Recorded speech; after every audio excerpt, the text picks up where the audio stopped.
Hello everyone, praise the Lord, Sapuja Yeshu. I hope everyone is fine. So today we shall be talking about the unique man, Jesus Christ. आज हम बात करेंगे एक खास इंसान के बारे में जिसे हम यीशु मसीह कहते हैं।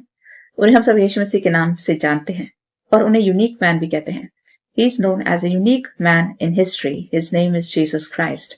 आज हम इनके बारे में बात करेंगे कि ऐसा क्या है कि उन्हें हम यूनिक कहते हैं। यूनिक का मतलब होता है समवन स्पेशल। अगर आप हिंदी मीनिंग देखें तो कहलाता है बहुत ही विशेष इंसान, बहुत ही विशेष व्यक्ति, उसे हम यूनिक कहते हैं। Now if you think about Jesus, he is the son of God. यीशु मसीह जो है वो खुदा के बेटे हैं और इस दुनिया में आए वो मामूली मनुष्य बनकर। He came on this earth and lived a very unique life. यानी जब वो इस दुनिया में आए तो बड़ा ही उन्होंने असाधारण सा जीवन जिया, जिसको हम यूनिक लाइफ कहते हैं। और उनका जो जीवन था वो बाकियों से बहुत अलग था, हटके था, इसलिए हम उन्हें यूनिक मैन कहते हैं। Jesus is 100% man and 100% God. यीशु मसीह जो है वो 100% इंसान भी हैं और 100% वो परमेश्वर के बेटे हैं, which means कि वो 100% मैन भी हैं, 100% गॉड भी हैं। 100% इंसान और 100% भगवान। उनमें क्वालिटीज हैं इंसान की भी और भगवान की भी, यानी परमेश्वर की भी, इसलिए उनको हम यूनिक कहते हैं। He is the son of man and also the son of God. यानी इसलिए अगर आप बाइबल ध्यान से देखें तो उसमें यीशु मसीह को सन ऑफ मैन भी कहा है और सन ऑफ गॉड भी कहा है। सन ऑफ मैन इसलिए कहा है कि उनका जो पृथ्वी का जो पिता था वो था जोसफ, और उनका जो जमीनी पिता था वो था जोसफ, इसलिए उनको सन ऑफ मैन कहते हैं। और जीसस को हम सन ऑफ गॉड क्यों कहते हैं? क्योंकि वो परमेश्वर के बेटे हैं, क्योंकि उनका स्वर्गीय पिता है यहोवा गॉड। क्योंकि वो परमेश्वर के बेटे हैं इसलिए सन ऑफ गॉड कहलाते हैं। और क्योंकि वो यूसुफ के बेटे हैं, यूसुफ उनका जमीनी बाप था, इसलिए उनको हम सन ऑफ मैन भी कहते हैं। Which means he is both God and man, because he came on this earth in the form of man. यीशु मसीह स्वर्ग में रहते थे किंग की तरह, खुदा के बेटे बन के वो स्वर्ग में रहते थे, लेकिन पृथ्वी पर वो आए मनुष्य बन के, इसलिए उन्हें हम मैन भी कहते हैं, उन्हें हम गॉड भी कहते हैं। And that's why Jesus is a unique person. अगर आप यशायाह की बुक देखिए chapter 9 verse 6, the book of Isaiah chapter 9 verse 6, it says that a child is born unto us, the government will be on his shoulders, he will be called Christ the Lord, which means कि यशायाह की book chapter 9 verse 6 में यशायाह ने भविष्यवाणी करी थी कि हमारे बीच में एक बालक उत्पन्न होगा और जो कि परमेश्वर का बेटा कहलाएगा, और सारी की सारी जो गवर्नमेंट है वो उनके कंधों पर टिकी होगी, विच में सारा का सारा राज्य, ईश्वर का जो राज्य है वो उनके कंधों पे होगा और वो परमेश्वर का बेटा कहलाएगा और इस पृथ्वी पर वो मनुष्य बन के आएगा। He will be called Christ the Lord. Isaiah lived many years ago, but he did a prophecy regarding Jesus. यानी भविष्यद्वक्ता ईसाया जो था वो काफी सालों पहले पैदा हुआ था यीशु से, और यीशु के आने से पहले ही उसने प्रोफेसी कर दी थी, भविष्यवाणी कर दी थी कि वो परमेश्वर का बेटा होगा और वो इंसान बन के इस पृथ्वी पर जन्म लेगा। And he will be the son of God. He will come on this earth in the form of man. Now this event was a very unique one. यानी जो प्रोफेसी थी वो अपने आप में बहुत यूनिक प्रोफेसी थी। This prophecy was unique, God coming down and living with people, which means Isaiah ने पहले ही बता दिया था कि परमेश्वर स्वर्ग छोड़ के आएंगे और स्वयं वो पृथ्वी पर रहेंगे मनुष्यों के साथ, which means God leaving heaven and coming down on this earth in the form of man. Wow, what a unique prophecy. And that's why we call Jesus a unique person, a unique man. His birth was very unique. अगर आप यीशु मसीह का जन्म याद करें तो वो भी बहुत यूनिक था, विशेष था। Jesus is not human, he is divine, but chose the form of man. Angel Gabriel announced his birth in the book of Luke chapter 1 verse 28. इन यीशु मसीह के जब जन्म होता है तो एक फरिश्ता आता है स्वर्ग से जिसका नाम गेब्रियल होता है, और वो मरियम के पास आता है और भविष्यवाणी करता है कि आपको बेटा उत्पन्न होगा। ऐसे लूका की किताब चैप्टर 1 verse 28 में लिखा है। He came to Mary and proclaimed the child will be born through the Holy Spirit. And Mary said, I am a virgin. How can this be? यानी जो फरिश्ता होता है मरियम से कहता है कि आपको जो बालक उत्पन्न होगा वो पवित्र आत्मा के द्वारा उत्पन्न होगा। तो मरियम कहती है ये कैसे हो सकता है, मैं तो कुंवारी हूं। Angel said, the power of the Most High will come upon you, and thus the child will be called the Son of God. His rule will be forever, and he will be from David's line. यानी जो Gabriel फरिश्ता होता है मरियम को समझाता है कि जो बालक उत्पन्न होगा वो परमेश्वर का बेटा होगा, क्योंकि वो पवित्र आत्मा के द्वारा उत्पन्न होगा। यानी पवित्र आत्मा आप पर छा जाएगा, आपको ढांक लेगा और परमेश्वर का अंश आप में आ जाएगा, और जो बेटा उत्पन्न होगा वो परमेश्वर का बेटा कहलाएगा और वो दाऊद का वंशज होगा। And his rule will continue forever. और उनका जो रूल है, उनका जो राज्य है, वो हमेशा के लिए रहेगा, उसका कभी कोई अंत नहीं होगा। ऐसे लूक चैप्टर 1 वर्स 30 से 35 में लिखा है। This was such a unique event. The birth of Christ was absolutely unique. Jesus took birth through a virgin which is scientifically impossible। यानी यीशु मसीह का जो जन्म होता है एक वर्जिन के द्वारा होता है, कुमारी के द्वारा होता है, जो कि साइंटिफिकली इम्पॉसिबल है। अगर आप साइंस देखें तो virgin can not give birth, यानी कुमारी को कभी बालक उत्पन्न नहीं हो सकता, कोई बच्चा उत्पन्न नहीं हो सकता। और इसीलिए यीशु मसीह के बर्थ को हम यूनिक कहते हैं, because scientifically this can not be proved, but the Bible says nothing is impossible with God. यानी कि जो बाइबल बताती है कि परमेश्वर के लिए कुछ भी असंभव नहीं है। जिसे साइंस प्रूव नहीं कर पाती उसे परमेश्वर प्रूव करते हैं। ऐसे लूक 137 में लिखा है कि परमेश्वर के लिए कुछ भी असंभव नहीं है। Now when Christ was born, everybody visited him. The angels choir sang a song. यानी फरिश्तों की choir आती है और वो गाना गाती है जब यीशु का जन्म होता है। Luke chapter 2 verse 13 और 14 में लिखा है। Shepherds came to see him. यानी गरीब गडरिये यीशु मसीह को देखने आते हैं। Luke chapter 2 verse 16 से 20 में दिया है। Kings came to see him. और अमीर लोग उनको देखने आते हैं, जो राजा होते हैं। Matthew chapter 2 verses 1 से 12 में लिखा है। Animals were present there. Angels said he's the king of heaven. यानी angels जो होते हैं गाना गा रहे होते हैं, कहते हैं स्वर्ग का राजा है। The shepherds were proclaiming that he's the king of the earth. Shepherds होते हैं कहते हैं पृथ्वी का भी राजा है। And at the time everybody was proclaiming that he's the king of the heavens and the earth and the under earth, which means वहां पे हर कोई मौजूद होता है। वहां गरीब भी होते हैं, गडरिया भी होते हैं, अमीर राजा भी होते हैं, वहां एंजल्स भी होते हैं जो स्वर्ग को रिप्रेजेंट करते हैं, और गडरिये और राजा पृथ्वी को रिप्रेजेंट करते हैं। और इस चीज से पता चलता है यीशु मसीह जो पूरे यूनिवर्स के राजा है, विच में जो सारा ब्रह्मांड है, चाहे वो स्वर्ग है, पृथ्वी के नीचे, यीशु मसीह सबके राजा है। और सब लोगों ने उसका बर्थ को विटनेस किया था। इवन जानवर भी वहां पे मौजूद थे। वहां पे शीप थी, वहां पे खाओ भी थे, वहां पे डोंकी भी था। Even the animals were witnessing the birth of Christ. This shows he is the king of the entire universe. His baptism was very unique. The Holy Spirit came and rested on him. अगर आप मत्ती की किताब देखें, chapter number 3 versus 13 से 17 में Jesus के baptism के बारे में दिया है, उनके बपतिस्मे के बारे में दिया है कि यीशु मसीह मनुष्य बन के पैदा हुए थे, लेकिन पवित्र आत्मा से उनका अभिषेक होता है। जॉन नाम का एक इंसान होता है जिनको हम बपतिस्मा यूहन्ना कहते हैं, John the Baptist. He baptized Jesus and he was baptizing Jesus with water, but the Holy Spirit came upon him in the form of a dove. यानी जो जीसस का बपतिस्मा करता है तो पानी से करता है, लेकिन वहां पवित्र आत्मा उतरता है स्वर्ग से, वो यीशु मसीह पे आके ठहर जाता है, इसलिए उनको पवित्र आत्मा का बपतिस्मा मिलता है, which means his baptism was very unique। और उसके बाद वो ईश्वर के सामर्थ्य से भर जाते हैं और वो उसके बाद मिनिस्ट्री स्टार्ट करते हैं। His life was very unique। यानी यीशु मसीह ने पूरा जीवन ही बहुत ही यूनिक तरीके से, यानी एक अद्भुत तरीके से जिया। Jesus came to serve others. He said, I have come to serve the world and not to be served। यानी यीशु मसीह कहते हैं मैं आया हूं सेवा करने, ना कि करवाने। ऐसा मैथ्यूज 20:28 में लिखा है।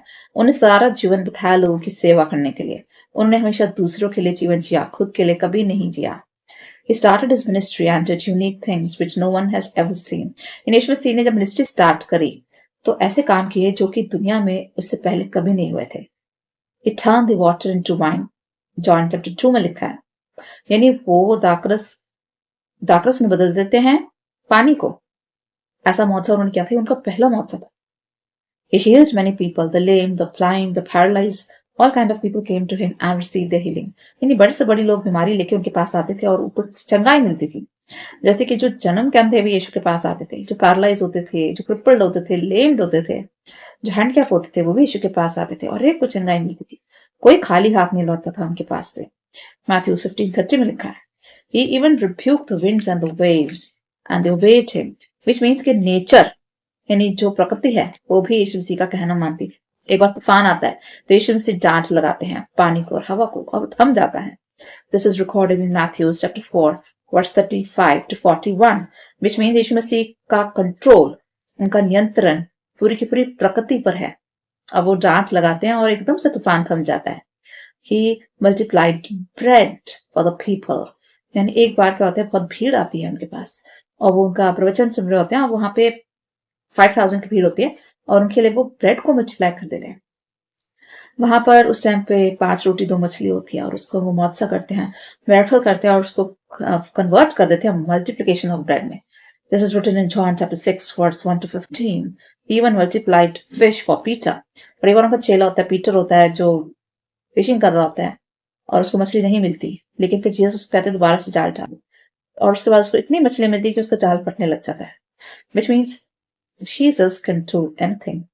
He even cursed the fig tree and it withered. Which means यीशु मसीह एक बार एक ट्री को कर्स करते हैं, उसको श्राप देते हैं और एकदम से वो सूख जाता है. Imagine how the nature obeys Christ. ऐसा मार्क 11 में लिखा है, verses 12 to 21. He walked on water. यीशु मसीह ने अपने चेलों को पानी पर चलकर दिखलाया था. Matthew 14 चैप्टर में लिखा है, 25 to 27. He cast out demons. यानी यीशु मसीह के नाम से दुष्ट आत्माएं भी कांपती हैं. और बाइबल में लिखा, हमने कई लोगों के अंदर से दुष्ट आत्मा को निकाला था. Acts 10:38 में लिखा है, which means at the name of Jesus even the evil spirits they shiver. यानी यीशु मसीह का नाम सुनते ही जो evil spirits होती है वो कांपने लग जाती है. यानी यीशु मसीह के नाम से शैतान भी कांपता है और डरता और भागता है. He raised people from dead. अगर आप बाइबल पढ़ें तो आपको पता चलेगा यीशु मसीह में इतनी सामर्थ्य है कि मुर्दे में भी जान डाल सकते हैं. John chapter 11 में लिखा है, verses 38 to 44, कैसे उन्होंने लाजर को दोबारा से जीवित किया. He taught people in parables. यीशु मसीह जब लोगों को कुछ टीचिंग देते थे, कुछ सिखाते थे, तो हमेशा वो पैराबल्स में होता था, हमेशा कहानी किस्सों में होता था ताकि उनको इजिली समझ में आ जाए. Matthew 13:34 में लिखा है, He preached morals, which means लोगों को उन्होंने moral values सिखाए कि कैसे अच्छा आचरण रखना है, अच्छे शब्द बोलने हैं, अच्छे काम करने हैं, अच्छे विचार रखने हैं. And he did so many works. He taught the people beatitudes. Matthew 5 chapter में लिखा है, verses 1 to 12.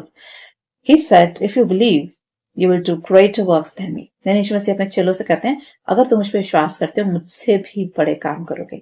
Which means यीशु मसीह ने ऐसे ऐसे चमत्कार करे जो आज तक इस दुनिया में कोई नहीं कर पाया. This proves he is the Son of God. And he promised his disciples, you will do greater works than me. John 14:12 में लिखा है कि यीशु मसीह अपने चेलों से कहते हैं कि अगर तुम यकीन मानते हो, मुझसे भी बड़े कार्य करोगे. His life was absolutely extraordinary. यानी उन्होंने जो जीवन जिया वो बड़ा extraordinary था, बड़ा यूनिक था, अद्भुत था. He served everyone who came for help. यानी जो यीशु मसीह के पास मदद मांगने आता था वो हर एक की सेवा करते थे, हर एक की हेल्प करते थे और किसी को खाली हाथ नहीं उठाते थे.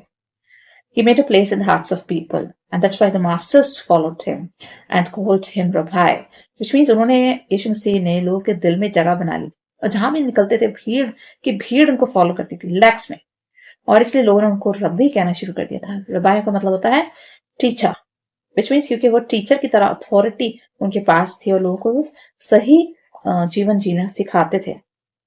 John chapter 4 verse 31 में लिखा है कि people used to call him Rabbi, which means teacher. People called him Rabbi, Lord, Savior, Master, Messiah, which means कोई उनको टीचर कहता था, कोई गुरु कहता था, कोई लॉर्ड कहता था यानी प्रभु, कोई सेवियर कहता था यानी मसीहा यानी बचाने वाला, उद्धार करता. उनको अलग अलग नामों से लोग पुकारते थे.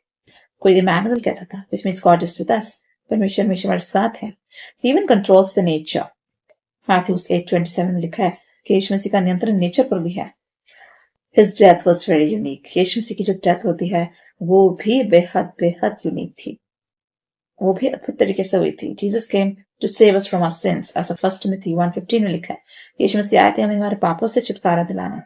He died for our sins. He took our sins upon himself on the cross.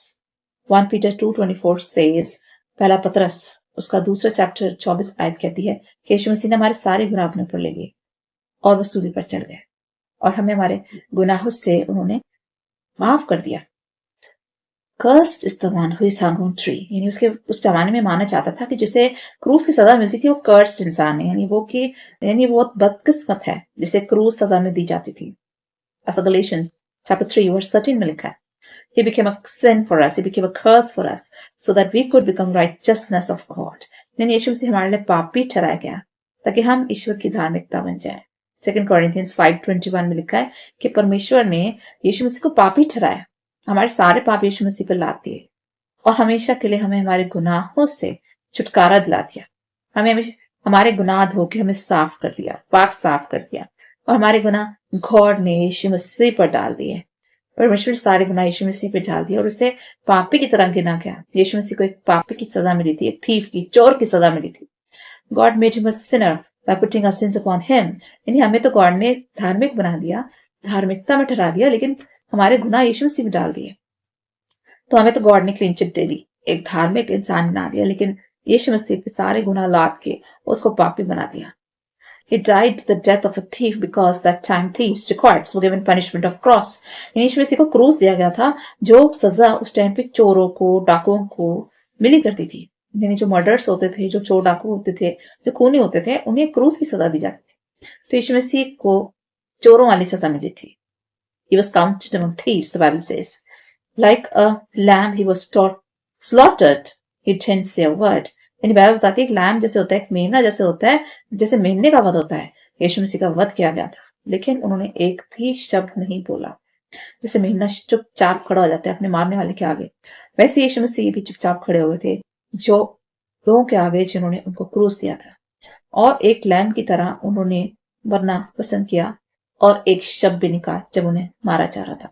Isaiah 53:7 में लिखा है, He died peacefully because he is the Prince of Peace. क्योंकि यीशु मसीह है शांति के राजकुमार, और शांति से उन्होंने क्रूस पर मृत्यु को सहा और एक शब्द भी नहीं कहा।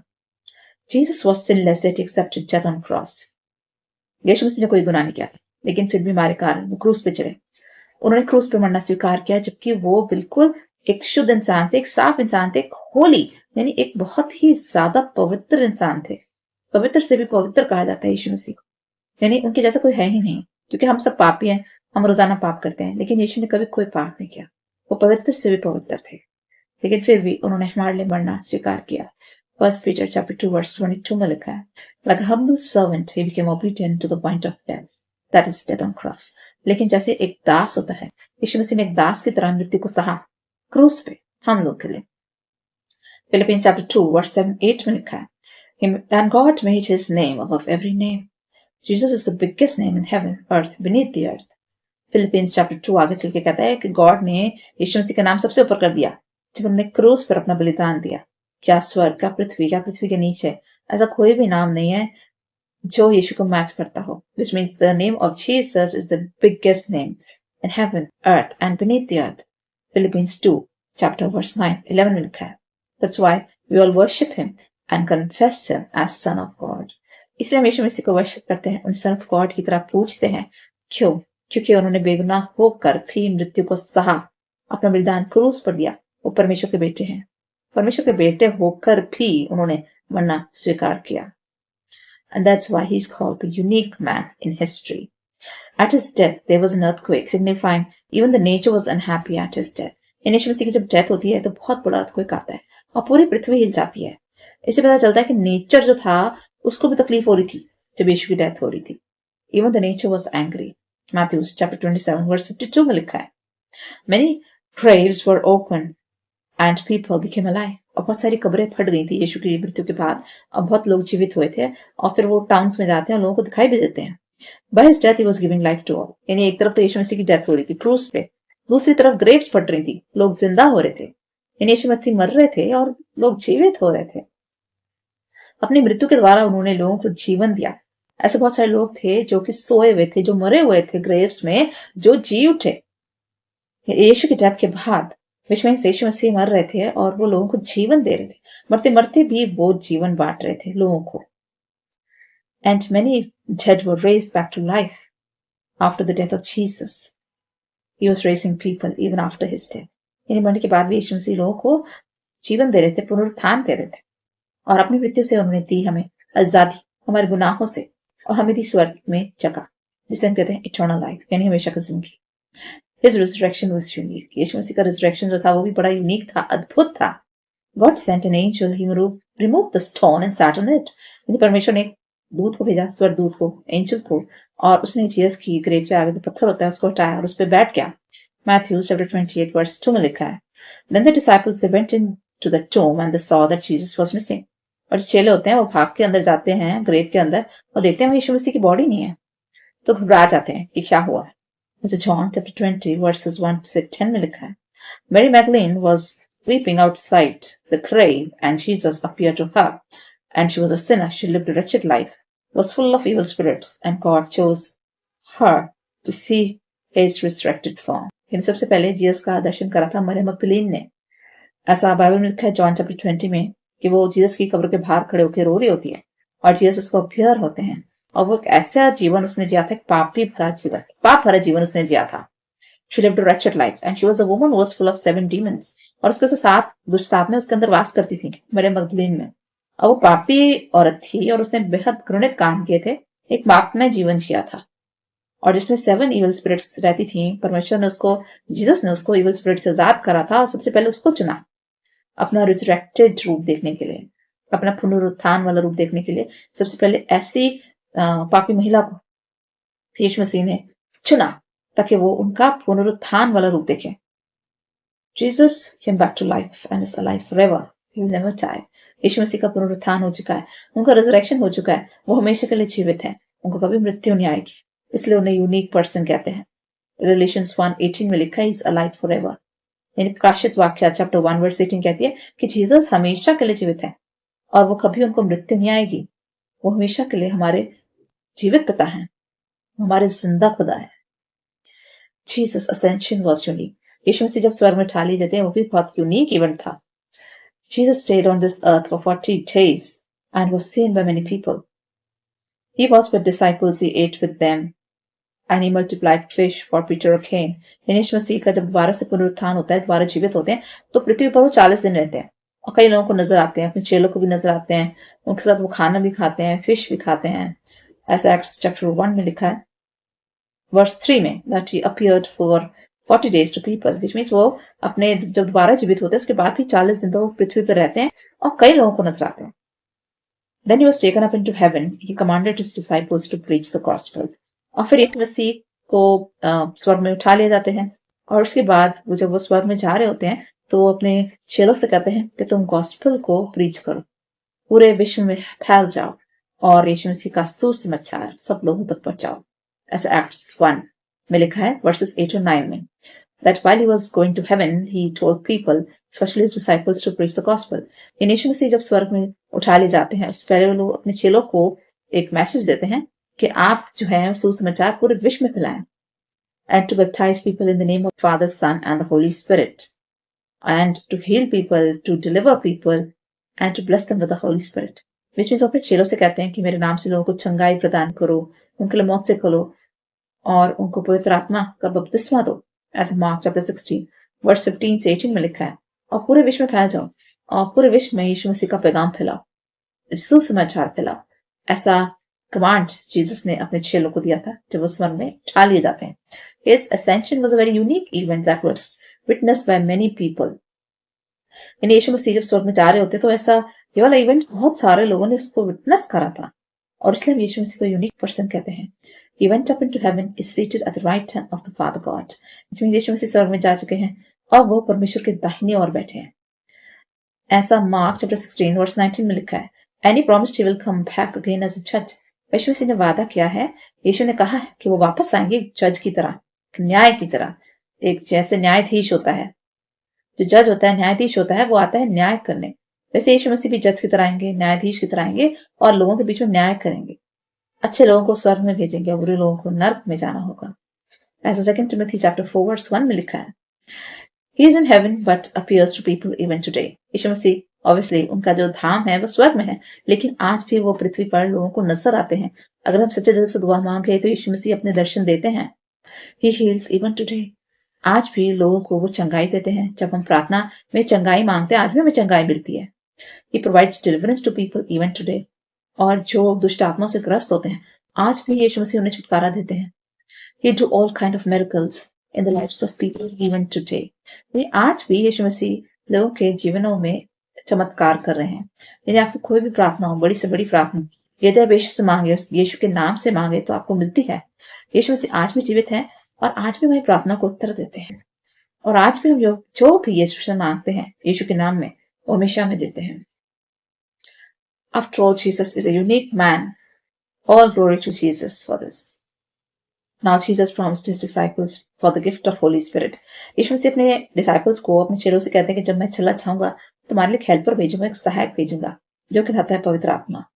उन्होंने कहा मैं तो पृथ्वी पर हमेशा रह नहीं सकता, लेकिन मेरी आत्मा यानी पवित्र आत्मा वो हमेशा तुम्हारे साथ रहेगी। On this day of Pentecost, Jesus sent his Holy Spirit upon the disciples and Mother Mary. He sent his own spirit which acts as a kite and tell us the truth. यानी Pentecost के दिन क्या होता है? यीशु मसीह अपना पवित्र आत्मा भेजते हैं चेलों पर और माता मरियम पर, और यीशु मसीह वादा करते हैं कि मैं तुम्हारे साथ रहूंगा पवित्र आत्मा के रूप में। क्योंकि जीसस हमारे बीच में तो नहीं रह सकते, वो स्वर्ग में रहते हैं, लेकिन हमारे आसपास जीसस मौजूद है अपनी आत्मा के रूप में। यानी यीशु मसीह का आत्मा, परमेश्वर का आत्मा हमेशा हमारे साथ रहता है, हमारे घर में रहता है, हमारे दिल में रहता है, और हमें यीशु की मौजूदगी का एहसास दिलाता है। तो यीशु मसीह अपनी आत्मा के रूप में हमारे अंदर रहते हैं, हमारे साथ रहते हैं। Jesus with us in the form of Holy Spirit. ऐसा Acts chapter 2 verses 1 to 13 में लिखा है, Jesus said, I'm with you always. यीशु मसीह ने कहा, मैं जगत के अंदर तुम्हारे साथ हूँ। और वो हमारे साथ किस रूप में है? होली स्पिरिट के रूप में। Matthew chapter 20 verse 20 में लिखा है, God sent his own spirit to be with us forever. परमेश्वर ने हमेशा के लिए अपना आत्मा, पवित्र आत्मा हमारे लिए भेज दिया है, जो हमेशा हमारे साथ रहता है। John chapter 14 verse 16 में भी लिखा है, We belong to Jesus Christ. We should revere him, honor him, thank him for his supreme sacrifice. यानी हम सब यीशु मसीह को बिलोंग करते हैं, यीशु मसीह की संतान है। हमें उन्हें थैंक यू करना चाहिए उनके बलिदान के लिए, उनके सैक्रिफाइस के लिए। उन्होंने एक सैक्रिफाइस भरा जीवन जिया, विच मीन्स उनका जीवन जो था वो बलिदानों से भरा हुआ था। वो अपने लिए कभी नहीं जीते थे, वो हमेशा दूसरों के लिए जीते थे। उन्होंने हमेशा दूसरों का भला करने की सोची। He lived a unique life on this earth and set an example for us to follow. यानी यीशु मसीह ने एक बहुत ही यूनिक जीवन जिया। वो हमेशा दूसरों के लिए जीवित रहे, वो दूसरों के लिए जिए और वो दूसरों के लिए मरे, विच मीन्स उन्होंने अपने लिए कभी कुछ नहीं किया। He never lived a selfish life. He was never selfish. Whatever he did for others. उन्होंने जो भी जीवन जिया वो दूसरों के लिए जिया, जो भी काम करे दूसरों के लिए करे, और जो उन्होंने मृत्यु सही वो भी दूसरों के लिए सही, which means he always lived for others and never for himself. We should praise him. He is the living God forever. All glory to Jesus. I would like to pray for all of you. Heavenly Father, we come before you with our prayers. Father God, we thank you so much for this blessed message that you gave us today, that you are a unique person, that you are 100% God and 100% man, that you came on this earth in the form of man and you lived among us. You lived a very ordinary life. And you went through all the sufferings that a common man goes through. Father God, thank you for sending your son Jesus in this world.